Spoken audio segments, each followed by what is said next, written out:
whether it is fornication, it's adultery, it's lying, it's stealing, it's murder, whatever the nature of sin. In love, we should correct people and continuously admonish them.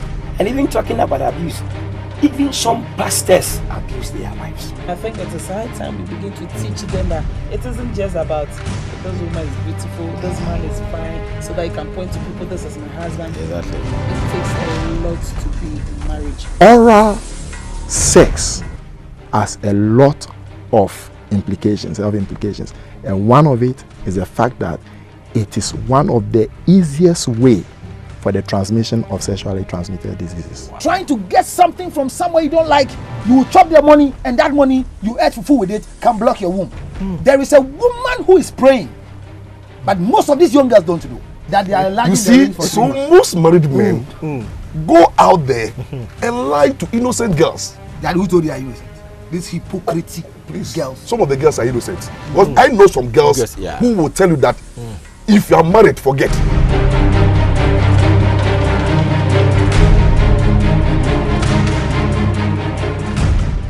Hello, precious viewers. Wow, thank you so much for being part of the show today. And you know, this is a weekend review show with me, Johnny called Dollarich.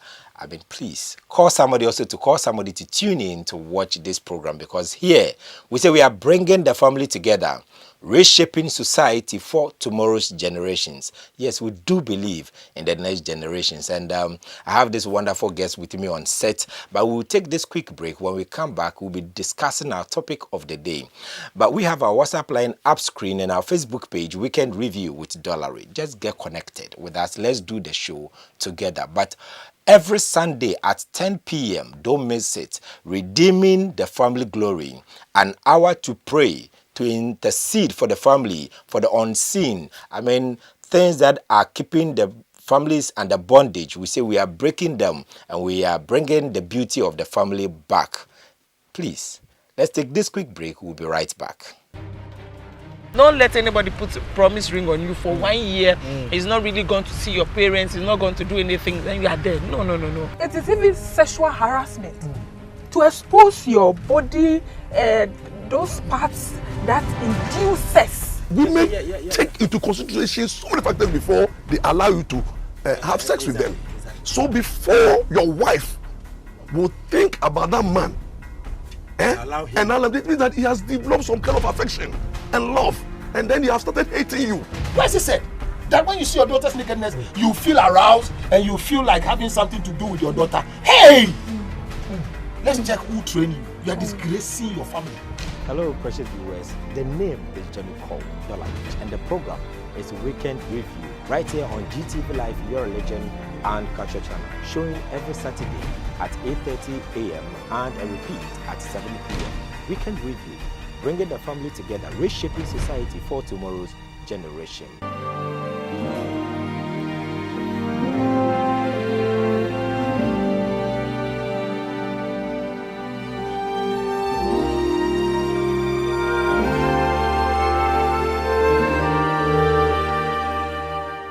You are welcome back. Thank you so much for being part of the program. And as I said earlier, we have our WhatsApp line up screen and our Facebook page, Weekend Review with Dollarich.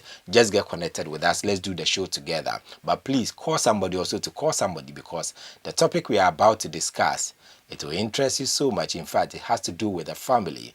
We are bringing the beauty of the family back on track. Yes. Redeeming the family glory. Now, let's go quickly to my beautiful guest on set, and on my immediate left is this beautiful woman.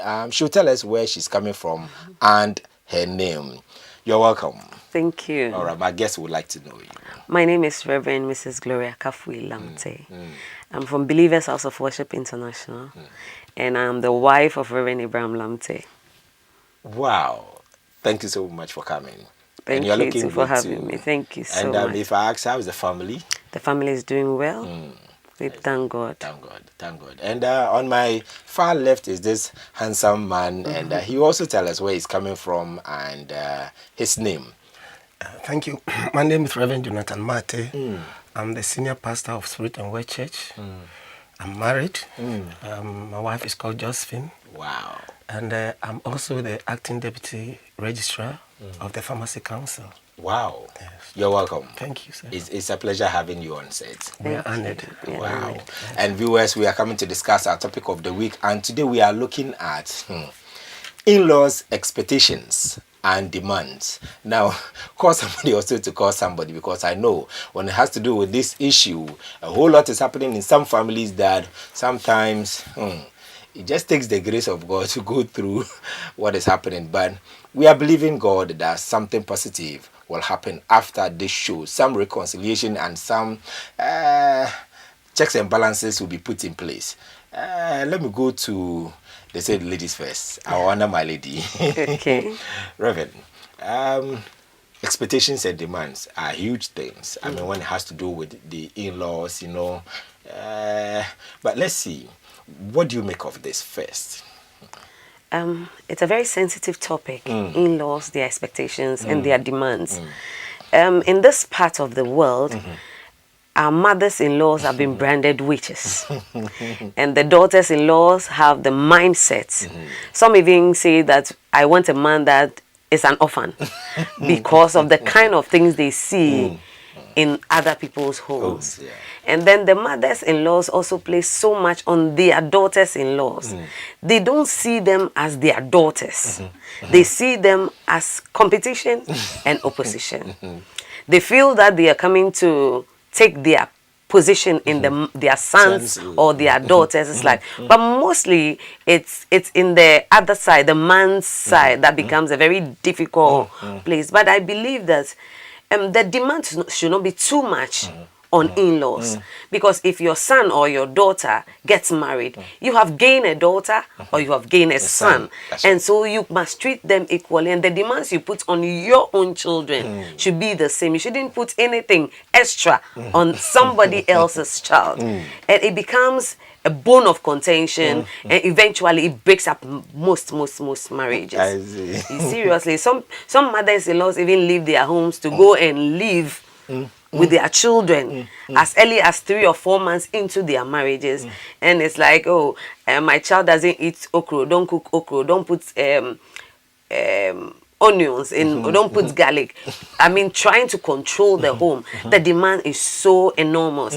But for me, I would want that from the Christian perspective, when we have an example of Ruth and Naomi. There were two. There was Orpah. But because Ruth saw into the tomorrow, that's right, she decided to be by Naomi. And I don't believe that Naomi placed so much burden on her or expectation on her. She would have left her and she wouldn't have followed her back into Bethlehem. And so we must not put so much burden on our in-laws. We should just treat them as our own daughter or son. The program still continues, and it's getting quite interesting even for the start. And it is the weekend review show with me, Johnny called Dollarich. I said earlier, call somebody also to call somebody to tune in to watch this program, because here we say we are bringing the family together, reshaping society for tomorrow's generations. Yes, we do believe in the next generations. I'll go to my Reverend Matthew, and also for you, give us a start and let's see where we take it from. Yeah, my startup point will be that we are all in-laws by default. It's not just about mother-in-law, father-in-law, sister-in-law, and then daughter-in-law, son-in-law.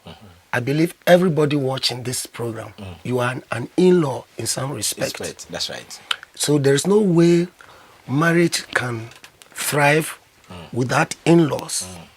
But it's the role, the level of intrusion, the level of expectation. If the expectation goes beyond even what the man and the wife that are in a marriage, because your expectation cannot be greater than the man's expectation. That's right. So we need to go back to God. Why did God allow marriage into the first place? What does God want to achieve? Of course, without marriage, we would not have been alive. God has a purpose for every home. Every marriage, God has a purpose. Every marriage. So as we seek to support marriages, we seek to be part of a marriage. I mean, for Christians, the questions I want us to ask ourselves, what is God's purpose for this marriage? Because some of the demands sometimes even go beyond what God is expecting. Can you imagine anybody going to the home of Samson's parents and telling the parents that, look, this is our grandson. We want him to be an architect because we need an architect in the family. God didn't call Samson to be an architect. God told the parents what he wanted Samson to do. That's right. So we must appreciate that even before, marriage started, God already has his plan.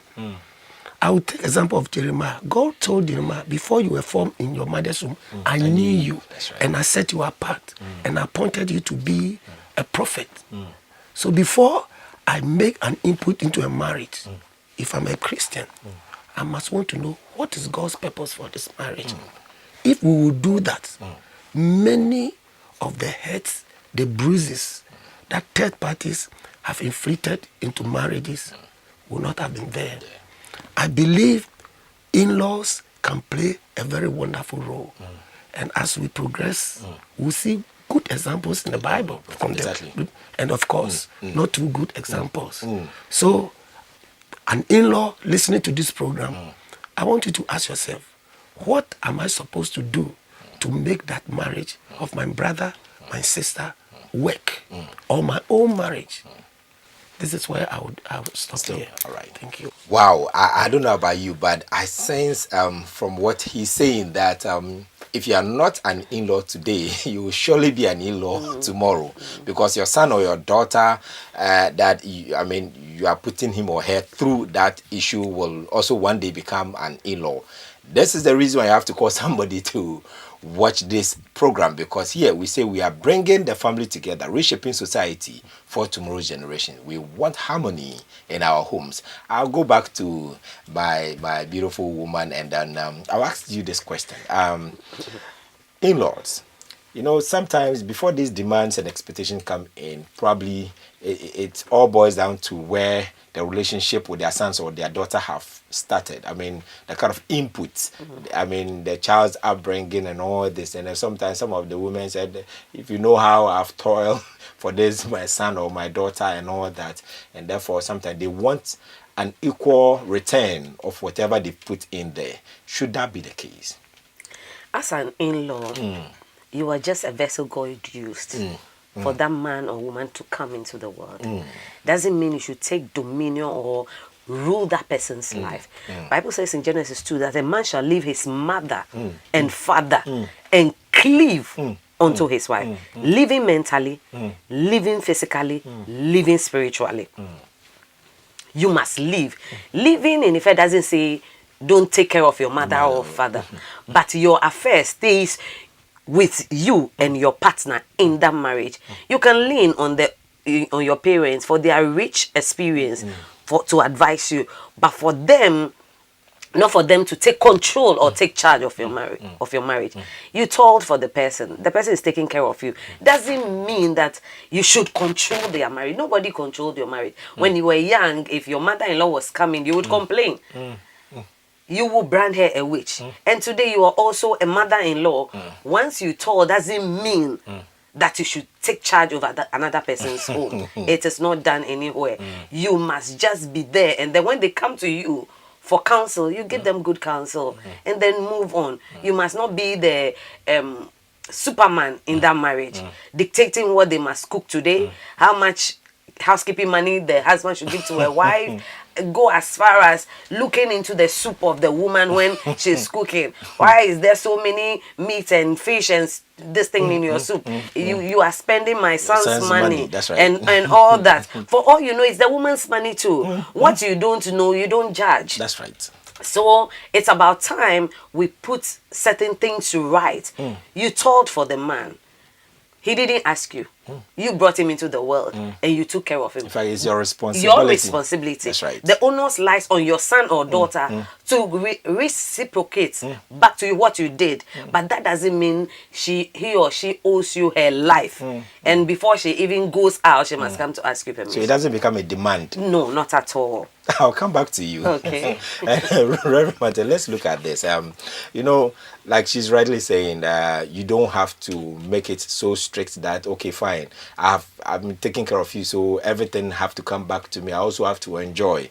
But here's the case, you know, sometimes you have these families, so to say, the son or the daughter is the breadwinner, like we say. And, you know, if without my son or without my daughter, you know, life becomes quite impossible. You know, when the Pharisees went to Jesus and said, you see, Moses said, when your wife is giving you trouble, just write her off. That's right. That's right. Jesus made a profound statement. He said it because of your stone-heartedness. That's right. But in the beginning, it wasn't so. That's right. That's right. What beginning was he referring to? What God said in the garden. For this cause, a man will leave the father and mother and cleave to the wife, and the two shall become one flesh. So God has laid a foundation, a fundamental principle. It is applicable to all tribes, all ethnic groups, that a point in time comes when a man has to take the step of getting married. And when he gets married, his priorities become reorganized. God first, wife, children, then others. Things follow. That's right. I mean, getting married doesn't deny you the right to be generous. I mean, if I have to be generous to, strangers, quote unquote, why I can't be generous to my parents? That's right. To the people that were part of my journey to the point of marriage. So any man, any woman who gets married, I don't think doesn't remember the breast that fed. That is why in asking us to live and cleave, God also said, honor your father and mother. Exactly. So there is balance. So honor will be definitely be accorded. But when the demand for that supersedes what God said, a man marries a wife, the two of them become one. All right? And the Bible here said that he was unable to take care of members of his immediate family. That's right. It's wherefore an unbeliever. So there must be balance. And any son, any daughter will know that the journey wasn't by a lone ranger. People came along. That's why some couples, in order to, quote unquote, honor parents, in more counseling sessions, they agree together. They even agree, this Christmas, what do we have to give to our parents? That's right. I will be uncomfortable with a daughter-in-law who looks only in one direction. That's right. That every day it must be to my parents and not the man's parents. That is greed. That is unacceptable. All right? So the demands must not go beyond the core value of that marriage. What are some of the demands? I mean, I know from both sides. I don't want to paint mothers-in-law. No, exactly. I know some parent-in-law that would say, we want our grandson. Look, what are you people doing? You are wasting time. I want my grandson. I want to see my grandson before I die. They have no idea what the couple are going through. That's right. And most often, it is the wife who is the problem. That's right. Who are you to demand a grandson when you don't have the power to create? That's right. So I believe the best approach, even when there are delays, is for good parents-in-law, is to say, daughter-in-law, my son, we are standing with you. That's right. God's time is the best. It will surely come to pass. If you have challenges, you can let us know, but we are not demanding it. That's right. If we have this approach towards marriage, many of the issue of grandson, granddaughter that has delayed, and soon sometimes they will go behind the wife and take the man somewhere for something to be done, some word of knowledge to come, and it's all about the woman.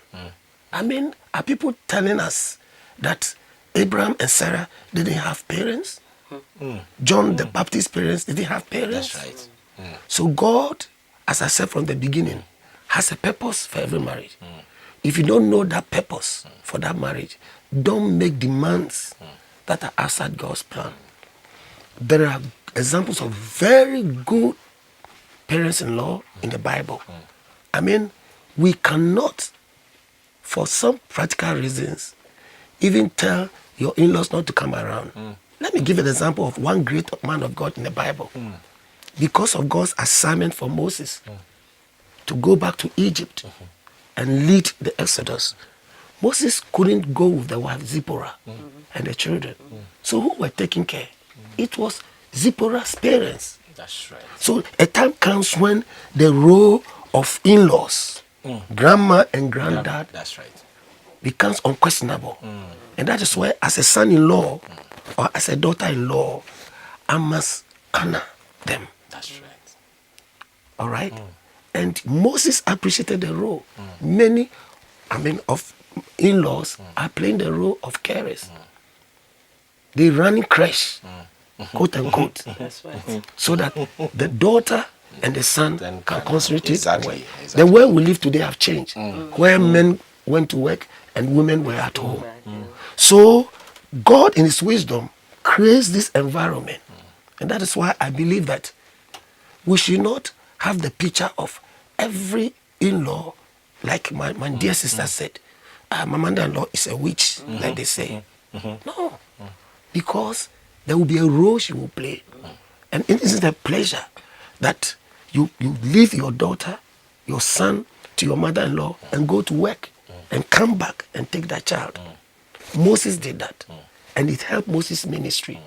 So a time comes when the role of in-laws cannot be brushed aside. So whilst I don't want them to intrude, which is not good, I must understand that I know today, I don't know tomorrow. That's right. Where a situation comes, if I brandish my in-laws, like some will go to the extent of saying that they are even primitive. I mean, a sister-in-law or a daughter-in-law can look at the husband in moments of anger and say that even your family, how many of them even are graduates? You're speaking today without knowing how tomorrow will look like. When you need them, like Moses needed the father-in-law and the mother-in-law to support Zipporah and the two boys. That's right. Until the right time when they went to him.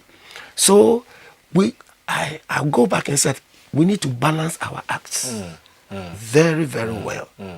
I mean, like she said, your son has married, your daughter has married. They belong to a different world. That's right. Even if you want to go in. I mean, some believe that once you're a son, you're always a son.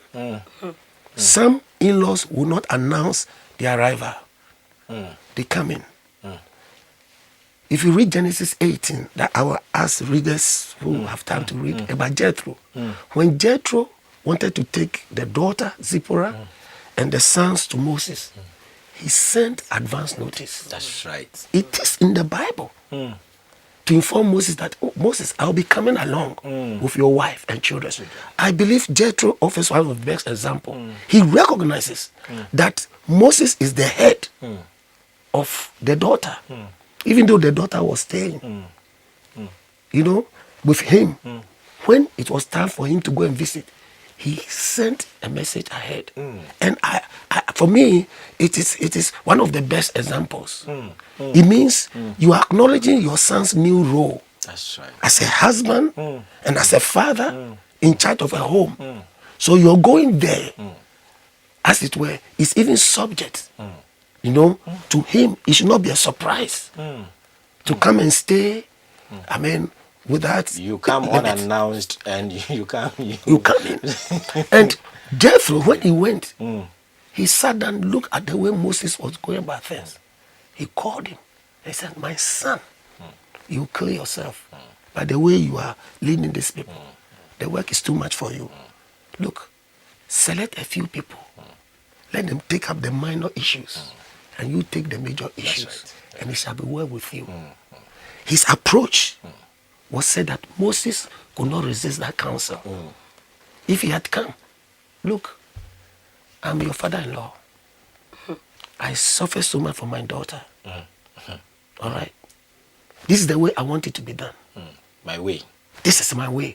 That one, I'm afraid, is now imposing your will. Even Jehovah God does not impose his will. He gives you the option. He says, look, I offer you life, I offer you death. But I wish you choose life.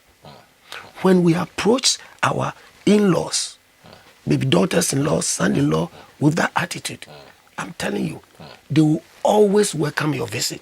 They will surely welcome your visit. And the program continues, and it is the weekend review show with me, Johnny called Dollarich. We are discussing in-laws' expectations and demand. Here we say we are bringing the family together, reshaping society for tomorrow's generations. We need peace, harmony in our homes, and that is the reason for this program. We have our WhatsApp line up screen and our Facebook page, Weekend Review with Dollarich. Just get connected with us. Let's do the show together.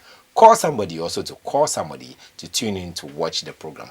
I'm going to Mommy. Now, in our part of the world, it is said that, or some believe that, so far as you are getting married, then you are up to it. Now you are a man enough or you are a woman enough. And therefore, when the demands are coming, you should be able to meet those challenges. Because if you didn't have enough, why would you go in for somebody's daughter or somebody's son?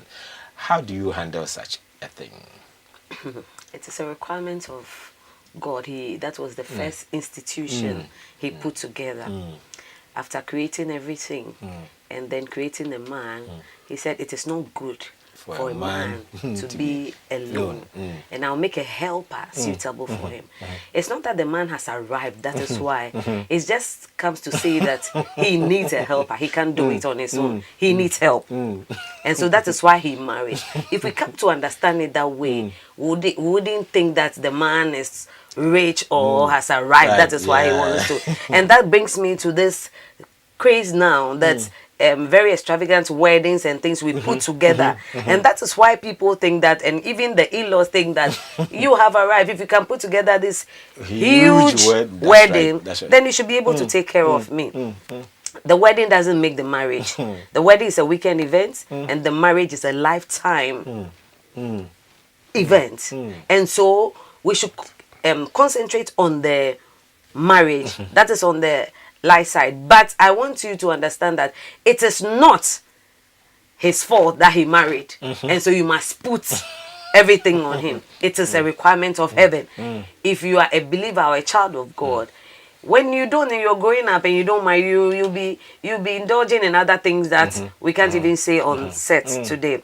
But what you need to know is that encourage that person to be in the marriage and build a family. Because when that woman comes, Bible says one shall put 1,000, two will put 10,000 together. And so if they are connected, what they can do, they can achieve more and give you the in-law more to enjoy than you want now. But if you are dwelling on today, you might not get to where God wants you to get. You might die prematurely even thinking about that. But when you, like I said from the beginning, when your child, wife, a son or daughter marries, you have gained a daughter, you have gained a son. You encourage them, not place demands on them. What they can do for you, you should be able to take that. Don't place too much demand. Some in-laws can get into other their in-laws' kitchen and then pick whatever they want. Like Daddy was saying, they will not even announce they are coming. They will come, and whether you give me this, I am not leaving this house today. Sisters-in-law will come. If they don't have good marriages like their brother, then the sister-in-law becomes a target. And they will be fighting. Give me this, pay for my children's school fees, pay for my rent, set me up, and all that. It is not right for us, especially on young couples. If the person enters marriage, that is when they need your support, prayer support, whatever. I know a mother-in-law that when the son got married, she came from the village with foodstuffs for her son for them to start life with. And when the son was giving her money, she said, no, I am giving this to you as seed for your marriage.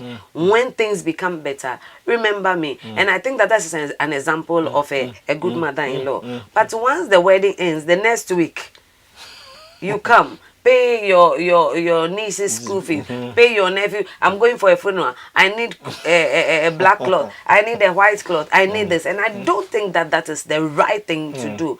Those things will bring contentions, confusions into the marriage. For all you know, they don't have what to eat. And I can bet you, after wedding, that is when things become tough. Especially if the marriage is of God. The enemy tries everything. To everybody that has had a wedding, you have one story or the other. That's right. After marriage, things become so difficult. That is when they need their family more, sisters-in-law, brothers-in-law, mothers-in-law, especially, to support them in every way, not rather placing demands on them that they cannot meet. I asked somebody a question. Let me ask you the same question. Okay. I mean, in our part of the world, well, I observed a white guy some years back with a wife. I mean, he's married to a Ghanaian woman. And then the parent of this white guy came down from Germany. And when they came in, they brought money and a whole lot of things just for this guy. And he was discussing with me that, oh, the parent came to support him, even the brothers came to support him with these money and all that. I mean, at least for him to have a comfortable mind. He was working, I mean, he was a manager of a company. It's not that he's lacking anything. He has 2 cars. I mean, he has everything. Yet they brought this money for him to live, I mean, feel more comfortable. Then I asked somebody that in our parts of our society, I mean, sometimes your family expects so much from you. Even the little you have to use to, I mean, take care of your wife and probably kids. Like you are saying, pay your whatever fees, do this, come and do this in the home and all that. Is it our culture? Is it something that we have built for ourselves that is putting all this pressure on us? It is our culture, like you rightly said. That is the mindset. Anybody that marries, especially, not just, like I said, not just engagement or traditional marriage, but you have a wedding, the mindset is that you are rich. The mindset is that you are rich, and so they will place demands on you. Where I come from, my father will tell you, I don't need anything from you. I have set myself up. You take care of yourself. When you have an excess, you can take care of me. You can bring me something. And what I do is that occasionally I buy things and go to my mother-in-law and tell her, my husband says I should bring it. That's right. Maybe he did not send me, just to foster relationship. But that thing has been there from time immemorial. If somebody is married and have a church wedding or court wedding, the mindset is that, oh, we nyana ho. Oh, yeshka. So they will bring demands on you that you cannot meet. But I also believe that when we communicate with our parents well, we don't pretend that everything is right with us. They are your parents. You tell them, this is how much I make. It is a demand on me to marry, and that is why I'm married. Not because I have it so much. And so that is where we are. You don't have to play. You need to communicate. A closed mouth is a closed destiny. What you do not say, people will assume for you. That's right. So you must be able to come out and tell your parents, this is how much I make. If the need arises, for them to know where you stand, so that they don't even place too much outrageous expectations and demands on you. That brings me to the next question, because I was coming to Reverend with this. I mean, how open should you be, I mean, with a family? That, okay, fine, this is how much I'm getting, or this is my strength for now. I mean, this is what the family is going through, so that your parent, I mean, uncles and aunties, I mean, those the kind of expectations that they are looking for, you let them know that, I mean, are you not also selling yourself to them in a way? I mean, how do you handle this professionally, so to say? I would say you are not obliged to tell your people how much you earn. Okay. The obligation, once you are married, is to your wife. That's right. And to your children first. So you are not obliged. Why do I need to tell people that this is how much I'm earning. So be temperate in your demands. You know, if you want my marriage to be successful, then you must also be considerate. That's right. And like he said, some homes, they even want to support. A newly marriage is like a seed on the ground. That's right. It needs the support in order for it to mature. When it matures, if the parties involved recognize that they took a journey, God brought, divine helpers along the way, and they are grateful. Any man, any woman who is grateful, you know, will even take the initiative without people demanding. All right? Let me go to the Bible. That's right. 2 gentlemen who started their marriages in their in-laws' home. Moses was one. He started in his in-laws' home, serving his father-in-law. That's right. All right. When the time came for him to go, and like I said, the father-in-law wanted to come and visit. He didn't say, but this one, after he has even stayed with me before, so why do I need permission to go that's to right. him? That's right. All right. If you take the second character, was Jacob. He also started his marriage in his in-laws' home. That's right. And I know there are viewers who probably are currently living with their in-laws. Sometimes circumstances create that. Create that, yes. But that help given, that's not a license for that person to be controlled. So if you look at the life of Jacob, when Laban, of course, Laban tried to control everything. I mean, he denied him the woman he wanted to marry. Yes. He changed his wages 10 times downwards. One day God said, leave. Because now Laban is now virtually taking control of his destiny. If anybody's attitude towards you is like he or she is taking control of the destiny of your marriage, God has spoken, just walk out. God told Jacob, leave. And when Jacob left that place, that environment, see what happens next. Everything God wanted him to be, he started merging. I will not give in to demands that suffocate me. In the first place, I must be alive to be a blessing. All right. So, in-laws must recognize, like we said, that this is a man and a wife that have a journey to make. That's right. And any courtesy, any generosity they do is voluntary and a way of honoring. Peter's mother-in-law lived with her. All right? Peter became a blessing. That's right. When the mother-in-law was sick, Bible doesn't tell us whether she was on a visit or was living permanently. I believe more relates with the in-laws than the wife of the husband. It is our attitude that we want to make a son-in-law or a daughter-in-law. We say that, oh, come stay, come enjoy part of our blessing. And Peter's mother-in-law was blessed. By no means a person like the Lord Jesus Christ. That's right. All right. So marriage provides such opportunity. It is when we place demands ahead of the survival of the marriage that we create a lot of problems. This is what I can say for now. If you're watching the program, this is the Weekend Review Show with me, Johnny called Dollarich.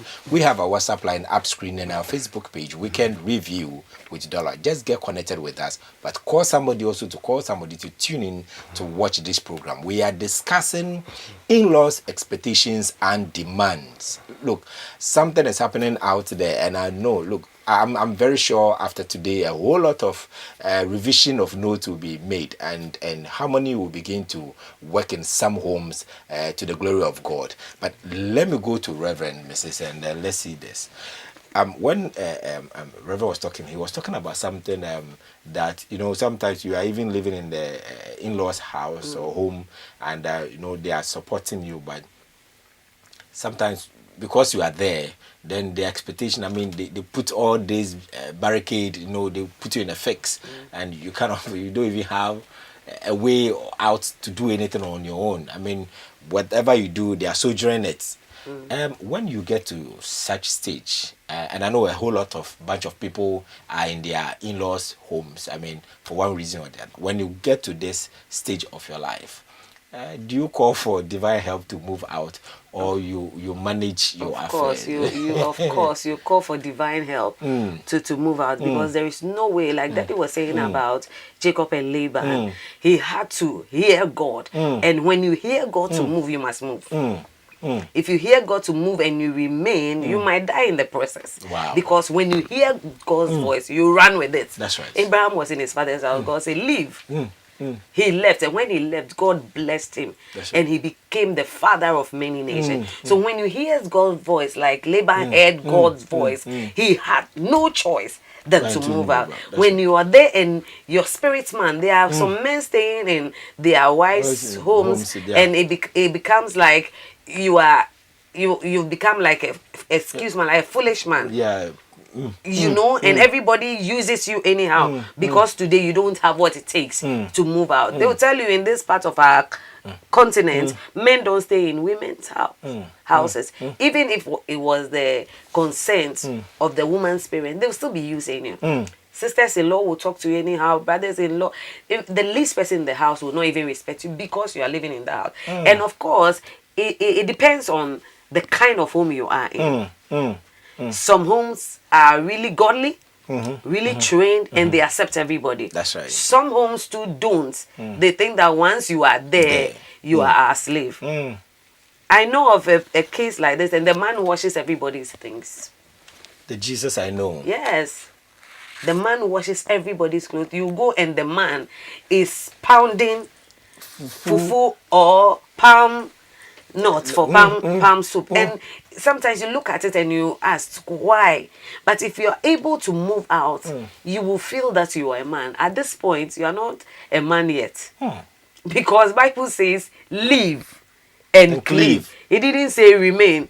And be cleaved. And be cleaved. And when it say living and cleaving, cleaving, the original interpretation is gluing together. When you glue two papers together, you can't tear it. One person cannot say, I'm tired of your parents, and so I'm leaving you. Some of this parts will enter into this. That's right. That's what happens in divorce cases. And so once you cleave, wherever you find yourself, you, husband and wife, should come together, pray for God's intervention to move from that house, because it will not help you. The man will always be pointing accusing fingers at the woman. That your parents are doing this to me, your siblings are doing this to me, and it will have a great effect on the marriage. Wow. The devil, our adversary, is roaring like a wounded lion, seeking whom to devour. And because he hates marriages, he will put impediments anywhere. He can use anybody if you avail yourself for the devil to use. The way God uses us, if you avail yourself, the devil will use you like that. Because he's a spirit. He cannot come into the world and do whatever he likes. He would have to use a human being. So in-laws can avail themselves for the devil to use them against that marriage that God has put together to be a blessing to everybody. Robert, you look at that something you want to say. Yeah, I am, you know, the Jacob case that I cited, the trouble started with brothers-in-law. They said when Laban's sons saw that Jacob was prospering, they said, this guy is taking everything that belongs to our father. That's right. So sometimes they attack, especially when some in-laws, the son marries, within 2-3 years, he's built a house or he's bought a car. One of the demands is, my son must buy me a car. I know that in life, sometimes our expectations are not met. So some try to have those expectations accomplished through sons and daughters. I know instances where one of the appreciation that some fathers-in-law expect is for the son-in-law to bless them with a car.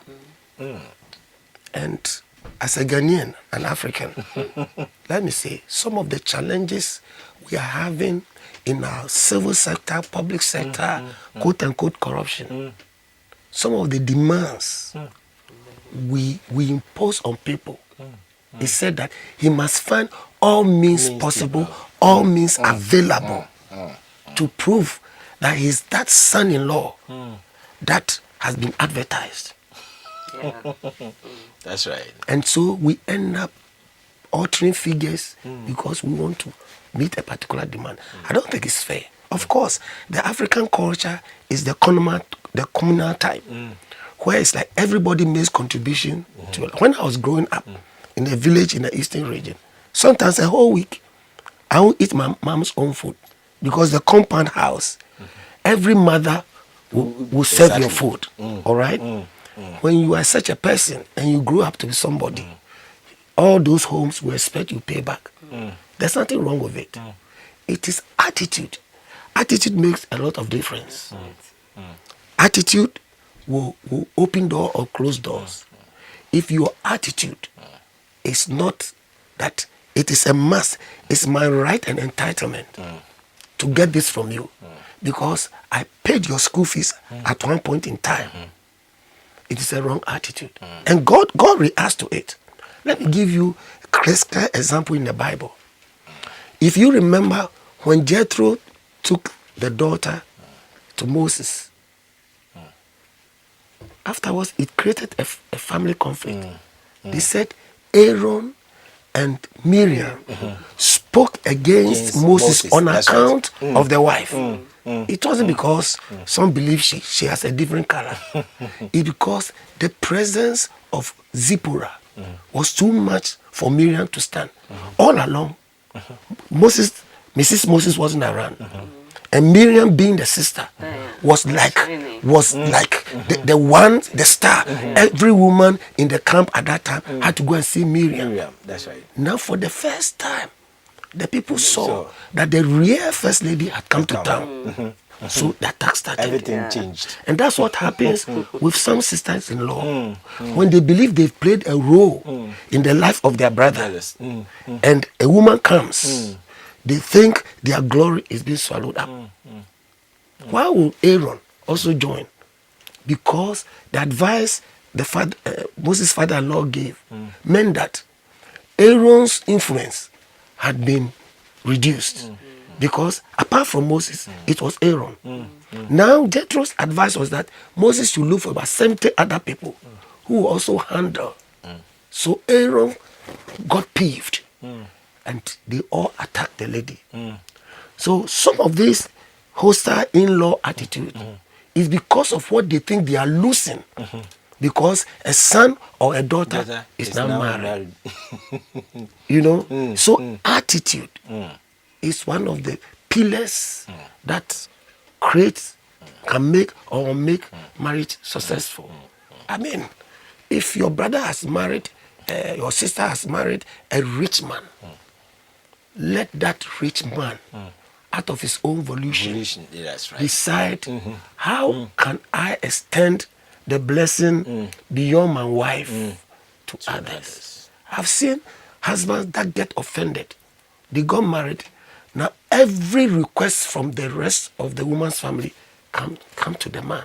He's a human being. And very soon the affection that man has for the wife now becomes a burden. And that's why they begin to talk to the woman anyhow. You know.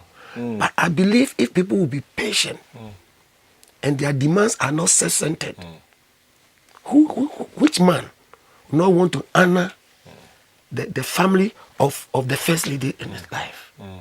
And which woman will not also do appreciation? You know? So attitude. I can't stand a wife that tells the husband derogatory remarks about the family. You are not honoring the man. That's right. Because we are people from different backgrounds.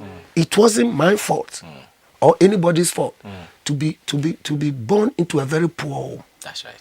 But who said if you are born from a poor home, you don't have a future? That's right.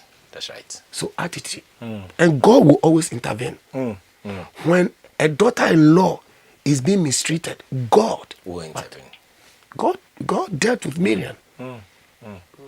She became a leper at least for a week because she had audacity to speak against somebody's wife. All right? God dealt with them. And so we must recognize that in every marriage, God is also a witness. He also takes a position where a woman is being put down or a man is being put down. God doesn't sit unconcerned. He acts, and he acts decisively. Wow. I should ask myself, the demand I'm making, is it sometimes it's out of greed? I've seen in-laws that will tell you, look at what he brought. She traveled outside, and this is all that he brought. If you are able, she doesn't. The person had to buy a ticket. So what he or she brought, even if it's a small bottle of a perfume, it is the cost of the perfume plus the air ticket, which you cannot afford. That's right. That's right. Ungratefulness is unacceptable, and most of these demands, if you look through, it's based on ungratefulness. You are still watching the program Weekend Review with me, Johnny called Dollarich, and the program says that we are bringing the family together, reshaping society for tomorrow's generation. We do believe in the harmony of our homes. And let me ask this question.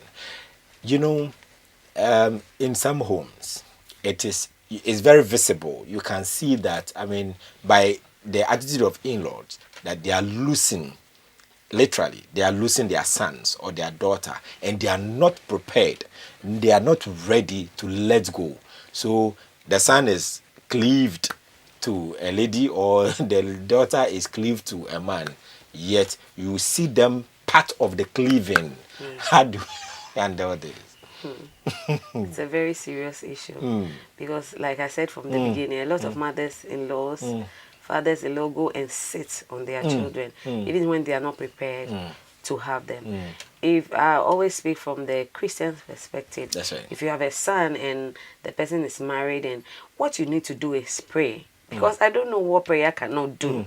When you pray for that son and you approach it wisely, that son knows that he owes his life to you. You gave birth to him. That's right. And so he cannot look at you and live beyond concern about you. When, right. like Daddy say, when you become greedy and selfish and you think that it is my portion. I said earlier on that most mothers-in-law, especially from the man's side, think that that woman is replacing them in their before he got married, they were the only women in their lives, and the sisters-in-law, they were the only women. So another woman coming in is a threat.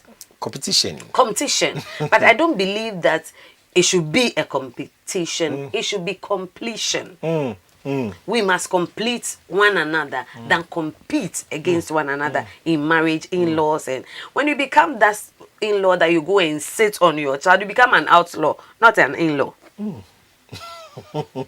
Because an in-law, you become a mother to the other party. Then you are only inward looking concerned about yourself alone. How about the other person? For all you know, it is the woman who is also bringing in the money, but she doesn't want anybody to know. And so I know a man who hasn't worked for 5 years and the family didn't know. It was the woman who bought the car, and the man was driving, and nobody knew it was the woman. And the man's mother came in and was insulting the lady that she is spending the son's money. It was later that the son told the mommy, for 5 years I haven't worked. And then she was there. She was, you know, such an embarrassment. She was embarrassed. And so most of the times we shouldn't be selfish. The little your son or your daughter gives you, talk to the person, appreciate it. If you appreciate it, if I give you 5 cedis and you appreciate it, I thank you, God bless you. The next time I might not give you 5 cedis, I might increase it into 10 cedis, and it goes on. How you appreciate what I give you determines what I do next. Right. But when I give you 5 cedis, because of that woman that you brought, or because of that man that you've gone to marry, you can't take care of your mother again.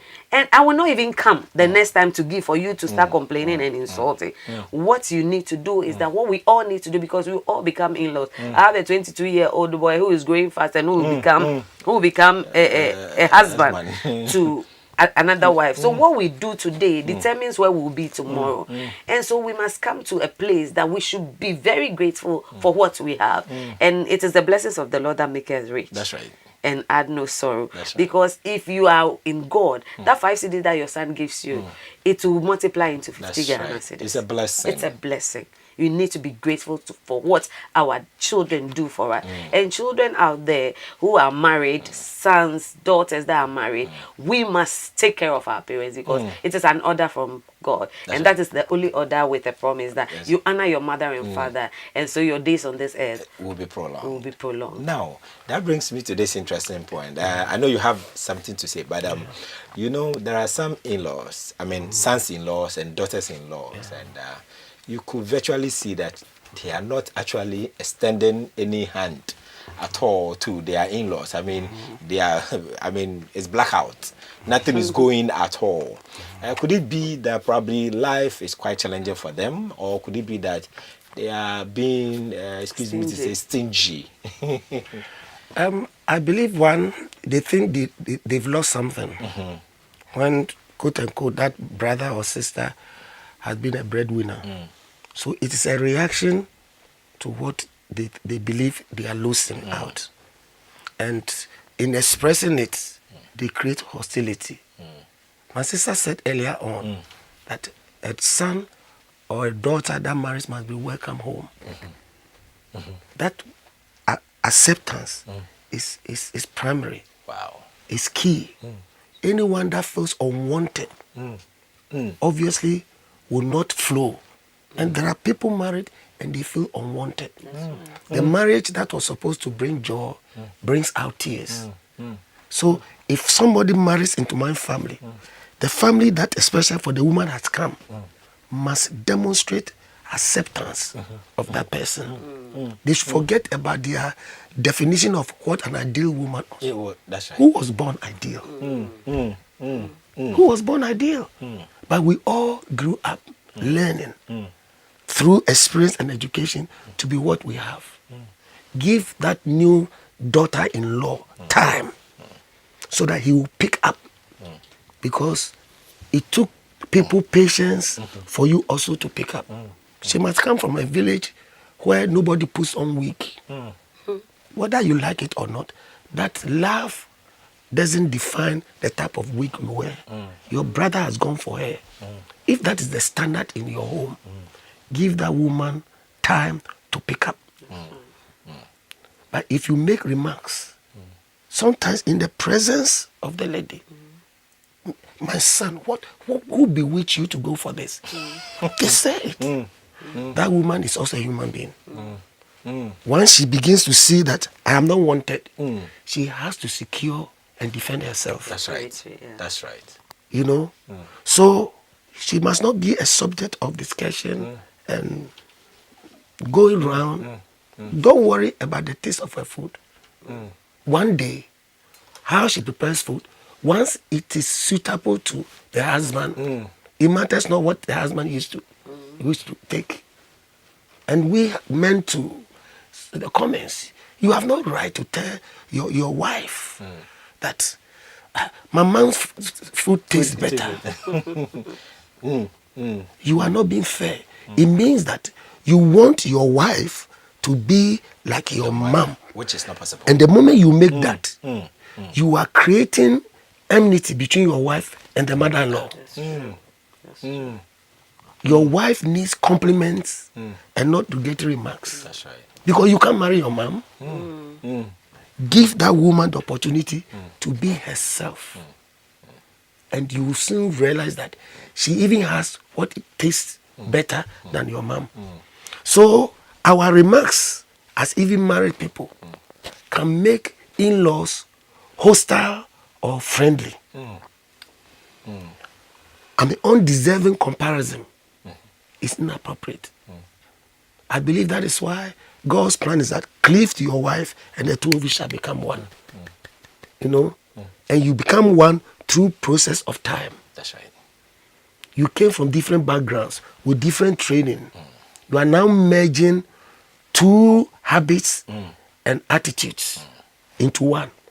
And it doesn't take overnight flight. It's a process of time. It's a process of time. Appreciating one another. Than to compare how my sisters dress with the way you dress. No sister-in-law has a right to come to a brother's house and tell the wife, this, as for our family, this is the way we dress. you are creating an environment for your sister-in-law to be hostile to you. And it will explode one day. But I believe God wants marriages to be a blessing for all. I mean, Rebecca left home to Abraham's family, and it became a blessing. That's right. I mean, the family Rebecca came from, they were not known. But the home he entered became known. That's right. Moses, the same. If the initial reaction of Jethro and the daughters, oh, this wandering guy, we even pick him. I mean, Jethro never said, we pick you from the desert. You didn't have anywhere to now that. you've That's grown right. wings. No. Because Jethro's interest was to see his son-in-law prosper and increase. Jesus. I believe this is what every home, every son-in-law, daughter-in-law, brother-in-law must treat your brother or sister in the marriage. Finally, a word of advice to in-laws, parent in-laws, so to say, and then Reverend will give advice to sons and daughters-in-law. To you. Thank you very much. Any mother-in-law, father-in-law out there watching this program, I want you to understand that, like I said from the beginning, when your son or daughter marries, you have gained a son or daughter. Right. The love you have for that son or daughter, you transfer that same love to that person. Because when it comes to love, we are like the moon rather than the sun. Right. We reflect the love we receive. So when you give that daughter-in-law love, automatically she will give you love back. It will reflect back to you naturally. Like Naomi. Naomi was a very good mother-in-law that even when her sons died, Orpah and Ruth were ready to go. But it took Ruth to see something in that mother-in-law. If you're out there, I want you to be a Naomi rather than a Jezebel or Atalia. You must be that woman that people would come to you even if they don't have anything to benefit from you. Because Naomi was old already. She couldn't have given Ruth any son. But because of how she lived with her, she forsook her people. He forsook her mother, her own father, and said, it will be better for me. There is something good in this woman. When even she said, don't call me Naomi, call me Mara, she said, no, I see a Naomi in you. And so she still held on to Naomi. If you're out there watching, you can do it. That lady in your son's life is not a competition. Complete her. If she doesn't even know how to cook, be able to teach her. Don't criticize her like Daddy said from the beginning. Don't tell her things that will belittle her. Encourage her. Put a smile on her face. If when Ruth followed Naomi today, when you are talking about the genealogy of Jesus, that's right. Ruth is there. So you can be a Naomi to a Ruth out there. And you give that daughter, that son-in-law, bring out the good in her. If any time somebody says good things to you or about you, it brings the goodness in you out. That's right. Everybody has a good side and a bad side. Let's not hammer on the bad side too much. Let's encourage our daughters, our sons-in-law on their strength and pray with them on their weaknesses. And I believe that this country and this world will be a best place to live in. And marriages will be sustained. There will not be enough divorces because mothers and fathers-in-laws in marriages are also part of the divorces that are happening. Wow. But if you're on good terms with your son-in-law, your daughter-in-law, you can talk to the person.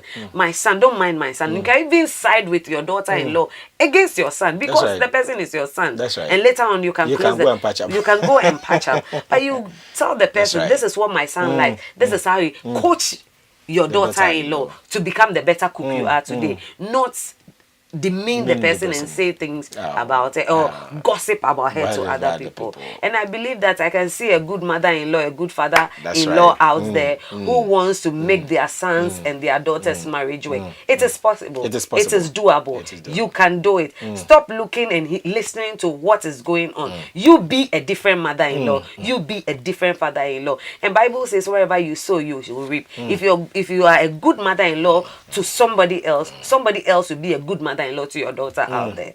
God bless you. Amen to that. Amen. Azavo. Yeah, dear listeners, it's such an honor we're discussing an issue like this. God is an architect of marriage. Marriage was God's idea, and God's principles cannot be changed. We are in a digital age, but it still works. So for brothers-in-laws and sisters-in-law out there, that woman that married your brother, that man that married your sister, is a gift. You can see the best of that man, that woman, by the kind of reception you give them. No seed, no matter how fertile it is, you can have the best weather. If the ground is infertile, the potential in that seed can never be seen. That's right. Your sister-in-law, your brother-in-law is a viable seed. There is something in that woman, that man, that you haven't seen. He needs an environment. That's right. So that he can express himself, the best of his intentions. Let me tell you, if you put different kinds of seeds into the same soil, they don't germinate at the same time. That's right. And bear fruit. The purple seed, within 6 months, is bearing fruit thereabout. Coconut tree takes years. So if you are not seeing your perceived expectation in that man, he may be a palm tree waiting for an appointed time. When the palm tree is fully matured, every year there's a fruit on it. That's right. So if you have seen some fruits from some marriage you've seen, and you think this one is delaying, please don't compare a purple tree to a palm tree. Leave the palm tree alone. When its season to bear fruit comes, you'll be amazed.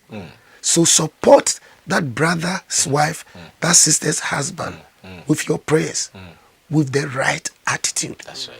And you'll be amazed the amount of the overflow of blessings that will come from that marriage to you. That is why God made you the brother-in-law. That's right. And that is why he made you a sister-in-law. You have a divine assignment. Don't let self-centeredness and greed and push for the enemy make you a burden rather than a blessing. Both start with the letter B. One is a blessing, one is a burden. I want you to be a blessing. God bless you. God richly bless you. And I want to say a big thank you to Reverend Dr. Mate for passing through the program. Reverend, I'm so grateful. God bless you so much. And Reverend Mrs. Gloria Lamte, I'm so blessed having you. It's been an honor. I'm so grateful. And viewers, thank you so much for being part of the show. You know what? Our WhatsApp line is still up screen. Let your comments come in. We'll see you same time next week. But remember, God is still on his throne and we will forever win.